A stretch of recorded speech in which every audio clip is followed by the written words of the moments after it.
ইফতারটা আসলে আমাদের ইফতারটা বেশিরভাগ দিন দেখা যাচ্ছে আমরা রাস্তার মাঝেই আজান পড়ে যায়, তো রাস্তায় গাড়ি থাকে।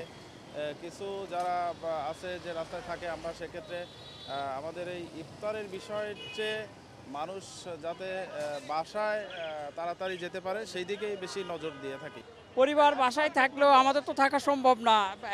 মানে যে কাজের মানে ডিউটির কারণে তো আসতেই হয়, আর ডিউটি বিকালে হলে তো ইফতার রাস্তাতেই করতে হয়।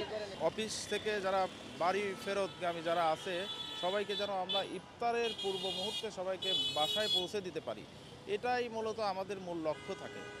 5টার সময় অফিসটা ছুটি হলে এই রাত 10টা 11টা পর্যন্ত গাড়িগুলো আসতো, অর্থাৎ এই 5 ঘন্টা 6 ঘন্টা করে ধরে যে গাড়িটা আসতো, এখন 3:30 থেকে 6টার মধ্যে, অর্থাৎ এই 3.5 ঘন্টা আগে যে গাড়িটা 6 ঘন্টায় শেষ হতো সেই গাড়িটা আমাদের একসাথে 3.5 ঘন্টায় রাস্তা থেকে শেষ করতে হয়, অর্থাৎ সমস্ত গাড়ি একসাথে নামে।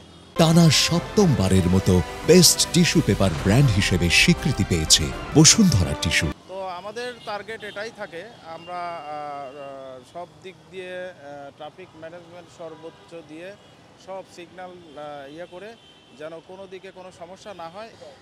এই কাজের ফাঁকেই মানে যে এর ফাঁকে ডিউটি মানে ইফতার করে নেই। বাসায় আমার স্ত্রী আছে, একটা ছেলে আছে, মেয়ে আছে একটা, ওরাও রোজা আছে। 3 জনেই আমার ফ্যামিলিতে 4 জন, আমরা 4 জনেই রোজা রাখছি। মেয়ের বয়স 11 বছর, মেয়ে এ পর্যন্ত 6টি রোজায় মেয়ে রেখেছে। আমরা তো আমাদের পরিবারদের সাথে ইফতার করতে পারছি।